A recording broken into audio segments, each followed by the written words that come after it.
Ukiwa na tatizo ya ndoa, ukiwa na tatizo ya kila kitu, hapa ndio tatizo zako tunamaliza.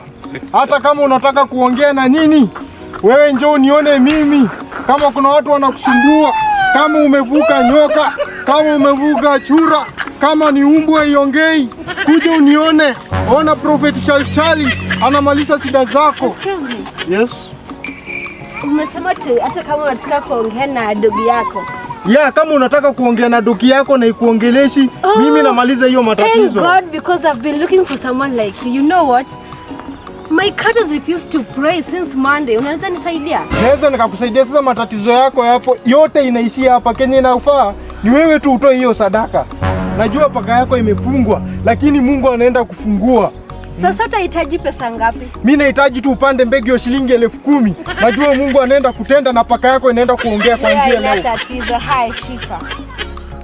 Sasa hivi yenye umetoa hivi, naenda kufanya miujiza. Ukirudi kwa nyumba, unaenda unapata paka yako inaongea, paka yako inaomba. Kenya unataka kila kitu. Mambo yako ishakuwa sawa. Kila kitu nimefungua. Venye umetoa hii dhabihu, kila kitu yako iko sawa. Unaenda unarudi, kila kitu yako iko sawa. Kuzi ni nani? Chari. Wewe unanijua wewe? Wewe unakubali kuibiwa huyu? Huyu ni mkora, scammer. Scammer na Give pesa yangu. Give pesa yangu.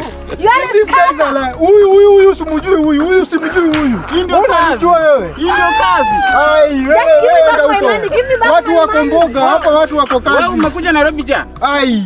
Watu wako kazi, watu wako kazi, watu wako kazi, watu wako kazi, watu wako kazi. Wewe sijuzi ulidanganya tunaweza badilisha maji kwa petrol. Wewe acha ujinga, kwani ujue hapa watu wako kazi? Hii si kazi. Wewe tumia akili, wewe tafuta kazi yako, wewe kwenda huko, usikuje kuharibiana watu kazi yao bwana. Kwenda huko bwana, na utaona unakuja kuniharibia mboga bwana. Mahali pengine, hata watu wako kazi bwana, watu wako kazi. Enda ufanyie mchezo huko kwako. Watu wako kazi bwana.